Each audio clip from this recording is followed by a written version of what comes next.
We've been told it'll be tough, but Tuesday's budget won't be all bad news. In a pitch to families, the government will fund direct payments of up to $820 to parents of school-aged children to help with education costs.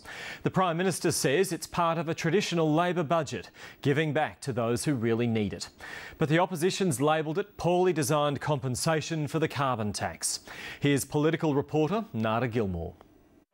The budget shopping list's complete. G'day, Jess. Hello. And there's a gift for families. In the winter uniforms. From a government keen to make every cent count. $5.48, that's pretty good. It is pretty good.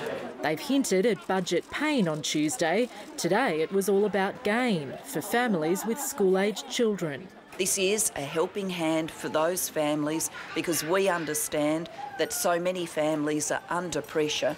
Over 1 million families will be eligible for the new School Kids bonus, $820 for each high school student, $410 for primary-aged children, paid directly into parents' bank accounts twice a year. The total price tag, $2 billion over the forward estimates. It is going to mean that parents get money in their bank accounts when they need it. It will be means tested and replaces the current system of claiming back expenses. The first payments will flow within weeks, with legislation to be rushed into Parliament. The Labor Party is panicking about the impact of the carbon tax on everyday Australians, and they're trying to give people a sugar hit with an upfront payment.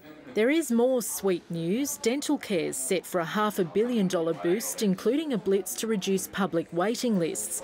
As promised, there will be a surplus on Tuesday night, but it can't all be good news. Revenues are down something like $150 billion, and that has meant for this budget we've had to make very significant savings. We haven't heard yet quite enough to do the sort of $5 billion a year in cuts that the Treasurer has been talking about. There may still be some bad news out there. The government's doing its best to keep the focus on the budget, but it won't last. Fair Work Australia is preparing to release a statement tomorrow on its report into the Health Services Union.